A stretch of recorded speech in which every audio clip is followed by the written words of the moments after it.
Everyone. तो कैसे हो तुम लोग? आज हमारी फिजिक्स की क्लास होगी जिसका टॉपिक होगा आज का हमारा फोर्स, जिसको हम हिंदी में क्या कहते हैं, बल, और दूसरा होगा लॉ ऑफ मोशन। फोर्स, बल, या जिसे हम कहते हैं लॉ ऑफ मोशन। ये हमारी थर्ड क्लास है। अभी तक हमने 2 क्लासेस इसमें कर ली हैं। एक तो हमने इसमें किया यूनिट और मेजरमेंट किए थे पहली क्लास में, फिर हमने इसमें दूसरी क्लास करी थी, और अब ये हमारी थर्ड क्लास है फोर्स के ऊपर। ठीक है, जिसको इसकी पीडीएफ चाहिए वो टेलीग्राम पर से इसकी पीडीएफ ले लेगा। टेलीग्राम पर से तुम्हें इसकी पीडीएफ मिल जाएगी। वीडियो अच्छी लगे तो चैनल को सब्सक्राइब करना, वीडियो को लाइक करके शेयर करना अपने दोस्तों के साथ जो भी आरआरबी का एग्ज़ाम देने जा रहे हैं। शुरू करते हैं आज की क्लास को। पहला चैप्टर हमारा जो है आज हमारा मतलब फोर्स को। तो सबसे पहले देखते हैं फोर्स क्या होती है। पहले आता है हमारा कि फोर्स क्या होती है। ये क्या होती है? Force is a physical concept that describe the interaction between two object that can change their motion of one और बोथ ऑफ देम। मतलब क्या होता है?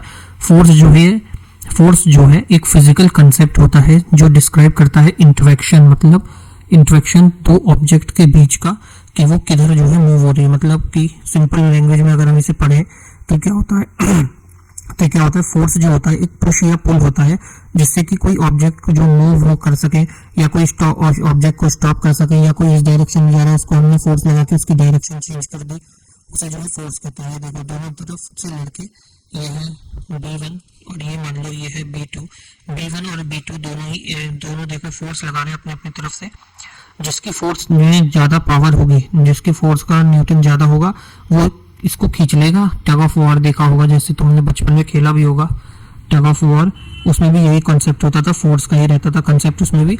तो बेसिकली यही होता है फोर्स की, मतलब कोई भी ऑब्जेक्ट है या कोई भी सामान है, अगर वो मूव कर रहा है, चल रहा है, और हमने उसको रोक दिया तो हमने उस पर फोर्स लगाई है तो वो रुका है। या कोई सामान रुका हुआ है, या फुटबॉल एक रखी हुई है ग्राउंड में, जब तक प्लेयर उस पर किक नहीं मारेगा तब तक वो बॉल तो हिलेगी नहीं, उसमें इनर्शिया होगा नहीं, फ्रिक्शन कुछ होगा नहीं उसके अंदर, तब तक वो बॉल जो है एक स्थिर अवस्था में पड़ी रहेगी। लेकिन जैसे ही उस पर किक लगेगी वो जो है मूव करनी शुरू हो जाएगी। उसे ही कहते हैं, वो जो किक मारी उसी किक को क्या कहते हैं हम? उसी किक को हम कहते हैं फोर्स। ठीक, अब ये फोर्स हमारी कितने टाइप की होती हैं? फोर्स जो होती है हमारी 2 टाइप की होती हैं। कितने टाइप की होती हैं? 2 टाइप की। एक होती है कॉन्टेक्ट फोर्स, जिसे हम छू के लगाते हैं फोर्स, और दूसरी होती है नॉन कॉन्टेक्ट फोर्स, जिसमें हमें जो है फिजिकली हम उसके साथ कनेक्ट नहीं करते हैं फोर्स के साथ।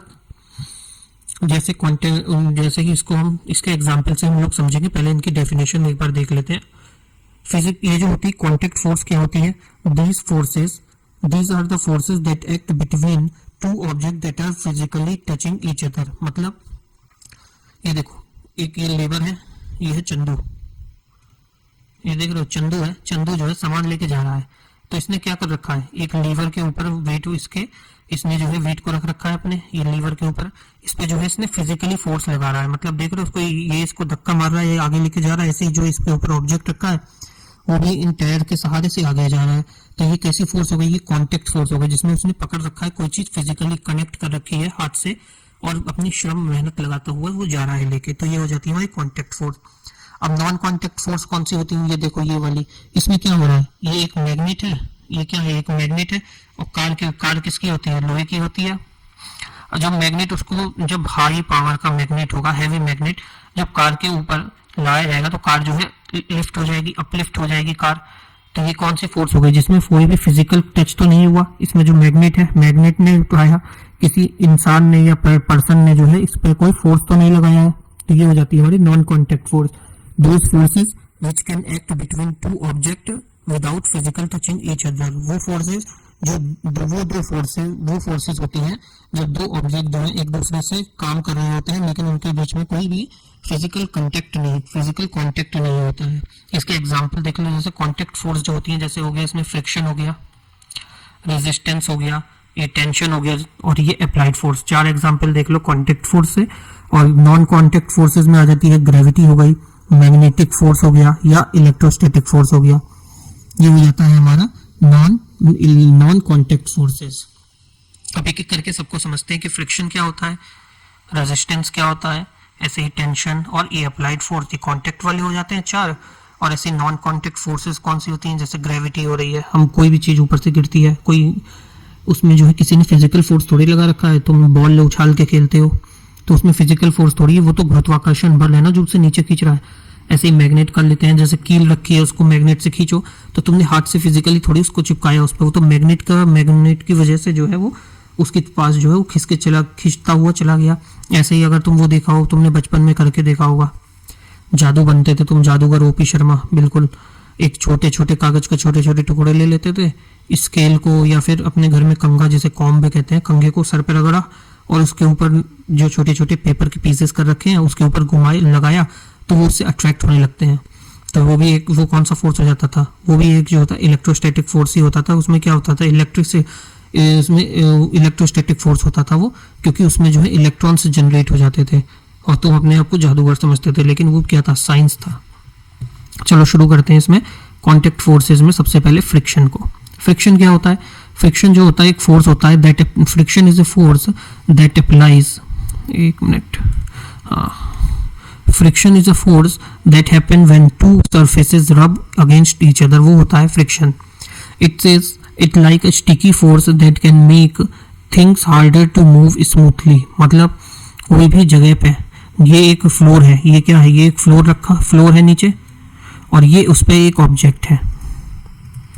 ये ऑब्जेक्ट को जब वो ये एक पर्सन है चंदू, ये चंदू जब इसको फोर्स लगा रहा है इसकी डायरेक्शन में इधर, तो ये ऑब्जेक्ट जो है इधर ही आगे बढ़ता जा रहा है। तो इसके बीच में, ये फर्श के बीच में और इस ऑब्जेक्ट के बीच में क्या क्रिएट हो रहा है, इन दोनों के बीच में जो है फ्रिक्शन क्रिएट हो रहा है, और उस फ्रिक्शन की वजह से ही जो है ये ऑब्जेक्ट जो है धीरे धीरे करके आगे बढ़ रहा है।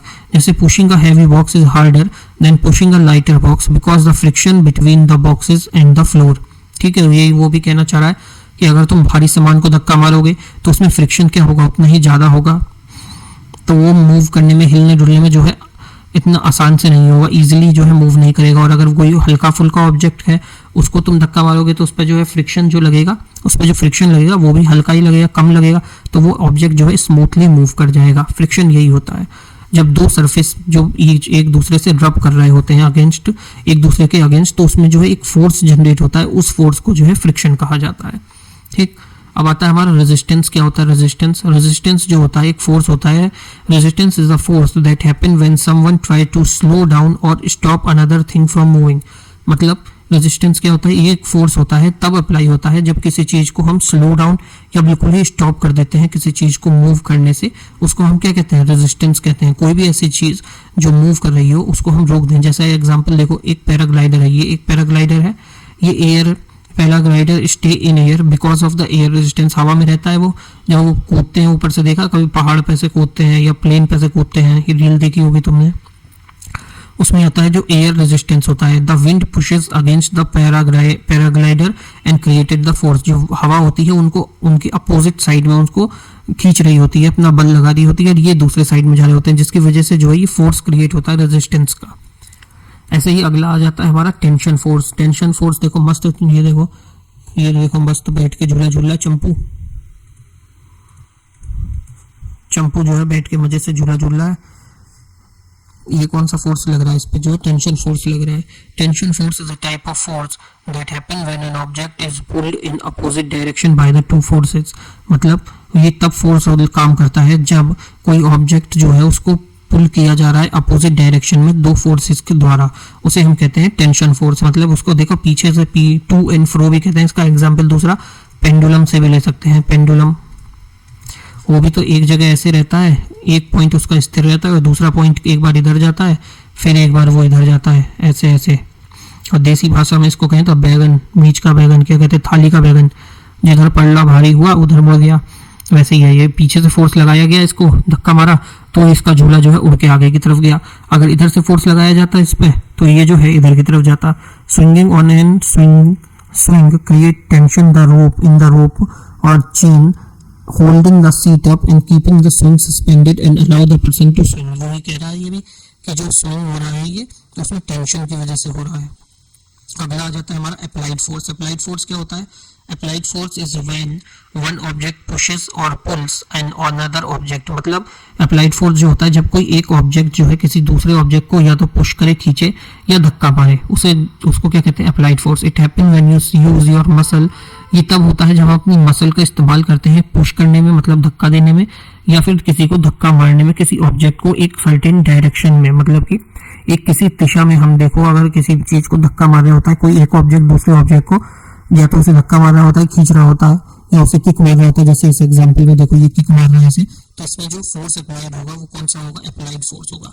While playing soccer a player uses their foot to push the ball with force, make it move in the air, and the harder the player kick the ball, the stronger the force they will apply। मतलब समझे, एक player है football का, वो इस पे ball, ये football है, इस पे जो फोर्स में लगा रहा है वो, इससे कि बॉल जो है आगे मूव कर रही है, जितनी ज्यादा ताकत से वो अपने पैरों से फोर्स इस बॉल पे लगाएगा, बॉल उतनी ही ज्यादा टेंशन से जो है दूर तक ग्राउंड में जाएगी, उतनी ही लंबी किक उसकी होगी। ठीक, यही कहना चाह रहा है ये अप्लाइड फोर्स में, मतलब जो हम फोर्स अप्लाई कर रहे हैं किसी चीज पे। अब देखो ग्रेविटी, ग्रेविटी क्या? गुरुत्वाकर्षण बल। कोई भी जो ऑब्जेक्ट को जो अपनी तरफ खींचती है उसे ग्रेविटी कहते हैं। Gravity is a force that pull object towards each other. वो ऑब्जेक्ट जो कि ग्रेविटी क्या, वो फोर्स होती है जो कि किसी भी ऑब्जेक्ट को अपनी तरफ आकर्षित करती है। अब एक कमीनो, लड़की मत समझना, लड़की में ग्रेविटी नहीं होती, तुम ही ठरकी होते हो, कभी तुम गलत समझने ले जाओ इसे, वो वाली बात पे मत पहुंचो पॉइंट पे।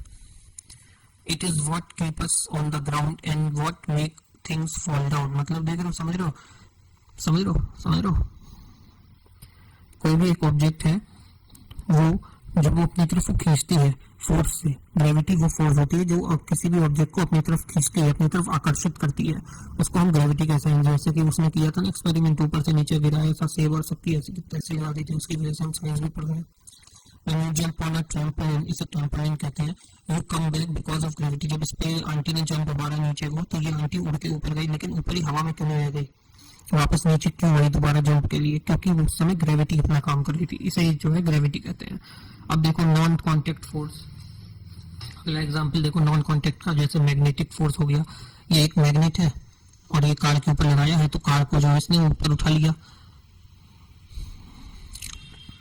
कार जो है ऊपर उड़ गई। जब इस पर मैग्नेटिक फोर्स इसने लगाया तो इसमें इसने कोई फिजिकल कांटेक्ट नहीं किया, इसीलिए इसे क्या कहा गया? मैग्नेटिक फोर्स कहा गया। दूसरा एग्जांपल देखो इलेक्ट्रोस्टैटिक फोर्स। इलेक्ट्रोस्टैटिक फोर्स क्या होता है? ये फोर्स होता है जब दो ऑब्जेक्ट के बीच में इलेक्ट्रिक चार्ज जनरेट हो जाता है, जैसे कि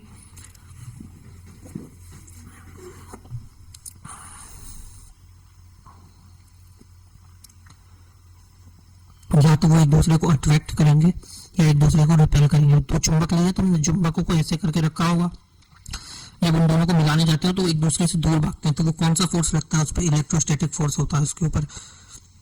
या तो वो दोनों एक दूसरे को नेगेटिव होंगे, अगर दोनों नेगेटिव होंगे तो रिपेल करेंगे, मतलब एक दूसरे से दूर जाएंगे। अगर एक पॉजिटिव होगा और एक नेगेटिव होगा तो दोनों एक दूसरे को अट्रैक्ट करेंगे, यही वो कहना चाह रहा है। ऐसे इसका एग्जांपल देखो, एग्जांपल में क्या है? Lightning can cause by a build up of electrical charge in the air, that sudden discharge create a big flash of light and loud thunder. मतलब समझ रहे हो कि कैसे जब बारिश में ये बिजली खड़कती है और जो आवाज आती है वो कैसे आती है? जब लाइटनिंग होती है वो जो है इलेक्ट्रिकल चार्ज जो है हवा में जनरेट कर देती है और वो एकदम से जो है डिस्चार्ज हो जाते हैं अचानक से, तो उससे जो है एकदम से ये होती है, बिजली खड़कती है और उसकी हम आवाज भी सुन पाते हैं। ये था हमारा यहाँ तक फोर्स, जिसको ज़्यादा कुछ था नहीं बताने के लिए। अब आ जाता है हमारा ये न्यूटन के लॉ ऑफ मोशन। न्यूटन ने 3 लॉ दिए थे मोशन के, वही आते हैं। अब उनकी शुरुआत करते हैं। चलो अब देखते हैं सबसे पहले रिलेशन बिटवीन फोर्स और मोशन। फोर्स और मोशन के बीच का क्या रिलेशन होता है? फोर्स और मोशन के बीच में जब कोई ऑब्जेक्ट होता है मूव करने के लिए फ्रीली, तो वो मूव करता है जब उसके ऊपर कोई एक फोर्स लगाई जाती है। तो ठीक है, ये फोर्स कैसी हो सकती है? या तो किसी को धक्का मारा किसी ने, या किसी ने अपनी तरफ खींचा, या कोई ऑब्जेक्ट को ट्विस्ट किया, या फिर it is a result of interaction. दो ऑब्जेक्ट के बीच का जो है इंटरेक्शन होता है वो भी एक फोर्स की ही कैटेगरी में आता है। तो दो तरह से फोर्स लगाई जाती है, या तो दो ऑब्जेक्ट के बीच में जो इंटरेक्शन हो रहा है उससे, या किसी को खींच के या धक्का देके या ट्विस्ट करके। An object free to move will move once acted by the force. एक ऑब्जेक्ट जो फ्रीली है मूव करने के लिए, वो मूव करेगी जब उसके ऊपर कोई एक फोर्स लगाई जाएगी। ऐसे ही मोशन देखो, मोशन में क्या आता है? सबसे पहले इनर्शिया होता है, वेलोसिटी होती है और एक्सेलरेशन होता है। इनर्शिया क्या होता है? ये एक ऑब्जेक्ट पर रेजिस्टेंस होता है टू चेंज इट्स मोशन। ये जो है ऑब्जेक्ट पर लगाया जाता है। अगर कोई ऑब्जेक्ट रेस्ट में है, इनर्शिया लगाया तो मोशन में हो गया। अगर कोई ऑब्जेक्ट मोशन में है और उसके अपोजिट साइड में हमने बल लगाया तो वो रेस्ट में हो जाएगा, और सेम साइड में लगाया तो वो एक्सेलरेट हो जाएगा। ऐसी वेलोसिटी क्या होती है? ये जो होती है the speed and direction of an object. Motion में जो स्पीड और डायरेक्शन किसी ऑब्जेक्ट की होती है उसको हम क्या कहते हैं? वेलोसिटी कहते हैं। ऐसे ही हमारा एक्सेलरेशन होता है। एक्सेलरेशन क्या होता है? The change in an object velocity. जो भी चेंजेस होते हैं किसी ऑब्जेक्ट के वेलोसिटी में उसे हम क्या कहते हैं? एक्सेलरेशन कहते हैं। अब देखो इस आइडिया कहाँ से आया? Apart from gravity Newton also explained how forces कैसे जो है दो तरह की हमारी जो फोर्सेस होती हैं, कैसी कैसी फोर्स होती हैं। एक होती है बैलेंस्ड फोर्स, एक होती है हमारी बैलेंस्ड फोर्स और दूसरी होती है हमारी अनबैलेंस्ड फोर्स। बैलेंस्ड फोर्स कौन सी होती हैं? बैलेंस्ड फोर्स होती हैं when forces are balanced when the object remain in the state of motion either at rest. Balanced forces वो होती हैं जब कोई भी ऑब्जेक्ट जो है वो अपनी स्थिति में रहता है। अगर वो मोशन में है तो वो मोशन में ही रहेगा, और अगर वो रेस्ट में है तो वो जो है रेस्ट में ही रहेगा, कांस्टेंट रहेगा। और ये जो अनबैलेंस्ड होता है, अनबैलेंस्ड कैसे होता है? या तो वो कोई ऑब्जेक्ट है या तो वो अपनी स्पीड को बढ़ा देगा या स्पीड को कम कर लेगा या फिर बढ़ा देगा। ये सब किसके अंदर आता है? ये अनबैलेंस्ड फोर्स के अंदर आता है। जैसे कार देखी होगी, कार का हमने एग्जाम्पल लिया था लास्ट क्लास में कि कैसे कार मूव करती है। ट्रैफिक में जब भी कार होती है तो एक कांस्टेंट स्पीड से तो नहीं चलती ना, वो कभी तेज चलती है कभी स्लो चलती है। वही एक कहना चाह रहा है, वो उस पर क्या फोर्स लग रही है? वो अनबैलेंस्ड फोर्स है। लेकिन अगर कोई एक चीज़ एक कांस्टेंट स्पीड से चल रही है, कांस्टेंट स्पीड से जा रही है, तो उसे क्या कहते हैं? उसे कहते हैं बैलेंस्ड फोर्स। अब देखते हैं न्यूटन के सारे लॉ। सबसे पहले आता है पहला लॉ ऑफ मोशन, जिसे हम क्या कहते हैं? लॉ ऑफ इनर्शिया भी कहा जाता है इसको। लॉ ऑफ मोशन जो होता है, फर्स्ट लॉ ऑफ मोशन, इसको हम लॉ ऑफ इनर्शिया भी कहते हैं। क्या होता है ये?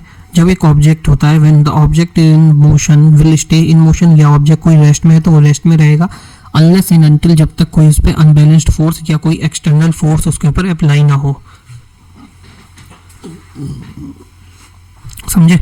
कोई भी एक ऑब्जेक्ट है, अभी तक इतनी देर से हम यही देख रहे हैं, वही न्यूटन का फर्स्ट लॉ है कि कोई एक ऑब्जेक्ट है, ये, इसके ऊपर अगर किसी ने फोर्स लगाई है और ये अगर रेस्ट में है और फोर्स लगी है तो ये किस में हो जाएगा? मोशन में हो जाएगा, ये आगे बढ़ जाएगा। अगर कोई ऑब्जेक्ट रेस्ट में है, अगर कोई ऑब्जेक्ट मोशन के अंदर है और उसके ऊपर इधर से, अगर वो इधर जा रहा है और दूसरे साइड से उसके अपोजिट साइड से फोर्स लगी तो ये जो है रुक जाएगा।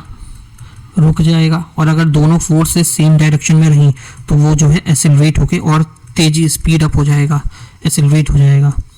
ये देखो पड़ी हुई है आंटी, कोई मजा लेने, कोई रोक दे। देखो मजे से पड़ी है। An object at rest tend to stay at rest. अगर कोई ऑब्जेक्ट रेस्ट में है, ये देखो है ना रेस्ट में, ये रेस्ट में है तो वो रेस्ट में ही रहेगा जब तक कि इसके ऊपर चिल्लाया ना जाए या एकदम से हॉर्न ना बजा दिया या इनकी कार का एक्सीडेंट ही ना हो जाए। एग्जाम्पल देखो लॉ ऑफ इनर्शिया से इसका।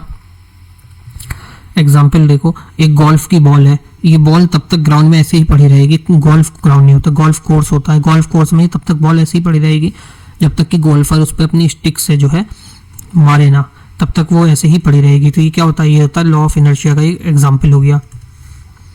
ऐसे ही हम एक और एग्जाम्पल इसका देख लेते हैं, रुको। एक मिनट, एक एग्जाम्पल और देख लेते हैं इसका। जब भी कभी हम अपनी कार से कहीं जा रहे होते हैं, और सडनली उसमें ब्रेक लगता है, सडन उस पर जब हम ब्रेक लगाते हैं तो हमारी ब्रेक जब लगता है तो हमारी बॉडी जो होती है, सडन ब्रेक के बाद जो बॉडी होती है हमारी, वो आगे की तरफ झुकती है।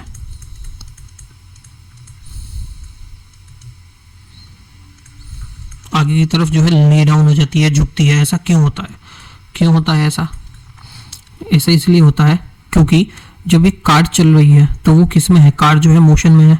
अगर वो चल रही है तो हमारी बॉडी भी किस में है? बॉडी भी हमारी मोशन में ही है। और जब उसके ऊपर एक सडनली ब्रेक लगाया जाता है कार के ऊपर, तो हमारे जो पैर होते हैं, पैर वो तो मोशन में ही होते हैं। पैर तो मोशन में ही होती हैं, पर जो हमारी अपर बॉडी होती है, ऊपर का बॉडी का हिस्सा होता है अपर बॉडी, वो किस में होती है? वो जो है रेस्ट में होती है। तो अचानक से जब ब्रेक लगते हैं तो बॉडी जो रेस्ट वाली होती है ये किस में आ जाती है, ये मोशन में आ जाती है। और जब ये मोशन में आ जाती है बॉडी तो ये आगे की तरफ टिल्ट हो जाती है, समझे।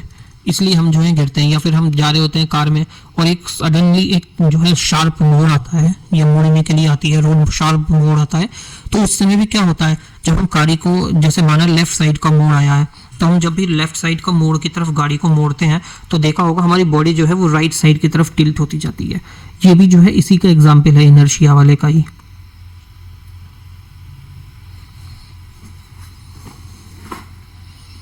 या फिर ये समझ लो जैसे कि हम बस में खड़े हुए हैं चुपचाप से, बस चल रही है, सीट तो मिलती नहीं, हम लड़के हैं, बस में खड़े हुए हैं चुपचाप से, एकदम से बस चल गई तो हमारी बॉडी जो है एकदम से टिल्ट होती है, किधर की तरफ, पीछे की तरफ जाती है। अगर बस आगे की तरफ चल गई एकदम से तो हम किसकी तरफ गिरते हैं,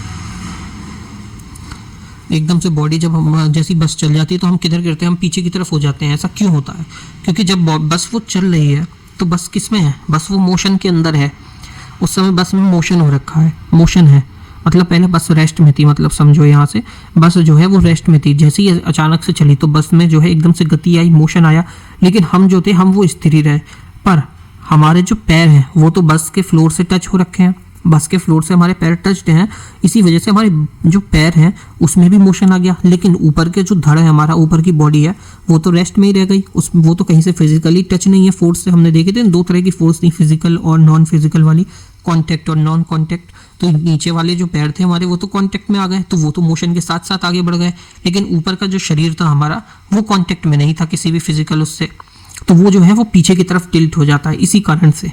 ठीक है, ये समझ में आया तुम्हें। अगला आ जाता है न्यूटन का सेकंड लॉ। सेकंड लॉ क्या होता है, इसे हम कहते हैं लॉ ऑफ एक्सेलरेशन, मतलब F equals to mass into acceleration. ये जो है न्यूमेरिकल भी आता है।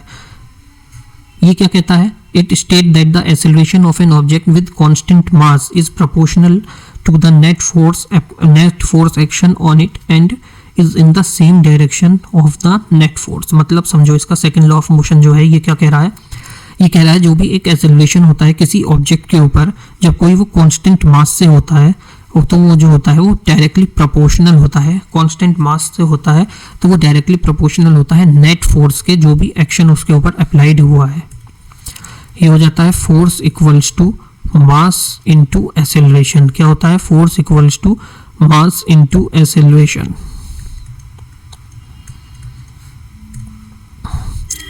ऐसे ही देखो, ये भी एक एग्जांपल है इसका, लॉ ऑफ इनर्शिया का। The car accelerate towards since the force due to engine is greater than the friction on the road. जब कार हम चला रहे होते हैं तो गाड़ी आगे की तरफ बढ़ रही होती है, लेकिन वो फ्रिक्शन भी तो क्रिएट कर रही है नीचे रोड से, लेकिन वो फ्रिक्शन जो है फोर्स से ज़्यादा नहीं है, इसलिए कार जो है आगे की तरफ बढ़ जाती है, एक जगह वो टिकी हुई नहीं रह पाती है। वही अगर हम कहीं चारकोल में कार को चला दें तो चारकोल और हमारे टायर दोनों इतना फ्रिक्शन बना लेंगे कार की स्पीड नहीं बढ़ पाएगी। या कहीं मिट्टी है, मड है, मड गीली मिट्टी में कार कैसे टायर उसका वहीं गोल घूमने लगता है, आगे नहीं बढ़ पाती है, फंस जाती है गड्ढे में कहीं गाड़ी, तो वो क्या हो जाता है, वहाँ वो फ्रिक्शन जनरेट हो जाता है इसी कारण से। यही वो कहना चाह रहा है। इसके बाद देखो थर्ड लॉ ऑफ मोशन, ये तो सबको पता होगा, for every action there is an equal and opposite reaction. मतलब कोई भी एक्शन अगर हम करते हैं तो उसका अपोजिट रिएक्शन होता है। जैसे रॉकेट के पिछवाड़े में आग लगाओगे तो वो उड़ के ऊपर तो जाएगा ही। ये उसका एग्जाम्पल है कि जब तुम्हारे पिछवाड़े में आग लगी होती है बेइज्जती की और फेलियर की, तो तुम्हारा जो काम होता है क्या करते हो, तब तुम उतना ही उस सिचुएशन से ऊपर उठने के लिए फोर्स लगाते हो, उतना ही तुम ऊपर उठते हो लाइफ में। वही जो है लॉ न्यूटन का थर्ड लॉ है। जब एक रॉकेट है, रॉकेट जब स्टार्ट होता है तो पिछवाड़े से उसके नीचे की तरफ आग निकलती है। जब पीछे से नीचे की तरफ आग निकलती है तो फोर्स नीचे लगा और दूसरा फोर्स जो होगा वो जो है धक्का मारेगा उसे ऊपर की तरफ, तो वो जो है पुश होकर ऊपर की तरफ जाता है। यही वो कहना चाह रहा है इसमें, समझ गए। यहाँ पे हमारी क्लास खत्म होती है। ये था इसका मेन कंक्लूजन कि लॉ ऑफ मोशन को देखो, फर्स्ट लॉ ऑफ मोशन को क्या कहा जाता है, लॉ ऑफ इनर्शिया भी कहा जाता है। सेकंड लॉ ऑफ मोशन को क्या कहा जाता है, लॉ ऑफ एक्सेलरेशन भी कहा जाता है। और थर्ड लॉ को क्या कहा जाता है, लॉ ऑफ एक्शन और रिएक्शन कहा जाता है। अगर यहाँ तक तुमने देखी है वीडियो तो थैंक यू। वीडियो को लाइक करना, चैनल को सब्सक्राइब कर लेना, और इसकी जो इक्वेशन है वो हमने इसकी प्रीवियस क्लास में करा दी है। 3 इक्वेशन जो है इसकी और हमने तीनों लॉ ऑफ मोशन की जो भी है इक्वेशन है वो हमने लास्ट क्लास में कंप्लीट कर ली थी, यूनिट और मेजरमेंट से पहले वाली क्लास में। v इक्वल्स टू वाली और s equals to ut plus half a t square v square minus u square equals to 2as, ये सारी इक्वेशन हमने जो है इसमें कर ली है, पहले ही हम लोग कर चुके हैं, तो वो तुम लोग वहां से देख लेना, इसलिए मैंने दोबारा वो इक्वेशन नहीं करी है। ऐसे इसका ग्राफ जो हमने कर लिया है पहले यूनिफॉर्म्ड वाला और अनयूनिफॉर्म्ड वाले का, नॉन यूनिफॉर्म मोशन वाले का, ये सब भी हम पहले ही कर चुके हैं, तो हम दोबारा नहीं करेंगे वो। ठीक, अगर क्लास सही लगी हो तुम्हारे मतलब की हो तो देख लेना, अपने दोस्तों को बता देना, नहीं तो हम तो कम कर ही रहे हैं, किसी न किसी दिन एक वीडियो पे चल गई, वायरल हो गई, तो बस अपना काम हो जाएगा। अब वो देखना कि वो कब होता है, तब तक तुम लगे रहो और हम भी लगे हुए हैं साथ में। चलो मिलते हैं नेक्स्ट क्लास में, अब तब तक के लिए जय श्री राम।